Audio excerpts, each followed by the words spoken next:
We saw the shot there just before we saw that graphic of Martin Odegaard. What a game he had. Is he the best in the league at what he does? I think in terms of that position, yeah, it probably is, Rebecca. Not just his technicality, which Peter and Lee enjoyed and we enjoyed as well, but also end product. Through balls, assists, clever feet. And it's going great for Arsenal. I think an hour in, I think it's 3-0-ish. I'm thinking they can win games easily. That's a great sign of a team that win games easily in terms of their chances of winning the Premier League. The other thing that's a great sign is that all the attacking players, 4 of them today, scored. 3 of them scored on Boxing Day against West Ham United. So there's no big responsibility on one player. All of those attacking players are creating, scoring, and they look a grooved, a very impressive outfit. The fear was, during the World Cup, when Gabriel Jesus got injured and not going to be back until early March, that they would miss him. So far, are they? No. Eddie Nketiah, 2 Premier League games, 2 goals, Rebecca. We saw him at the Emirates last, scored a beauty. Today he got a poacher's goal. I just want to go back to before this game started.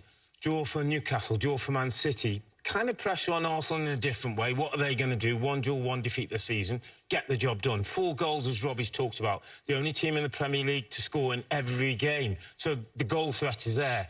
And then even when they concede the 2 goals, and could have been a third with the one that was disallowed offside, I thought those 10 minutes were important. Because those 10 minutes are digging in, or not having everything your own way, but coming out on top. And they've come out on the 4-2 victory. It's a massive 3 points, sets them up for a great 2023 now. And in fact, they're not getting their own way in every game either. They're navigating different situations, like what Robbie just said, but also against West Ham, they went 1 down. They navigated their way out of that. So some ways it's easy. In other ways, they're also doing the dirty work. Yeah, and they are doing that. Plus, they're scoring goals in different ways. They're building up play, which is one way of scoring goals, where they play through and find gaps and create and score. But also, as you saw today, they can counter-attack very, very quickly as well. That's 14 wins out of 16 in the Premier League. That's stunning form. I mean, that's kind of the form that we saw from Man City and Liverpool when they were at their pomp a few years ago.